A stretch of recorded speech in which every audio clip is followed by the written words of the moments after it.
With Canva Magic Layers, you can separate AI-generated designs or flatten images into fully editable layouts you can control. Let me show you how it's done. You want to come to the Create sign here, and you will see Magic Layers. It should be here for you, or it should be here. Let's click on Magic Layers. From here, we want to select our media.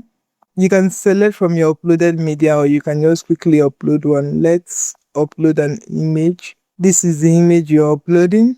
Our image has opened in the editor, and from here we want to click on Magic Layers. It will analyze your whole image and begin to separate it.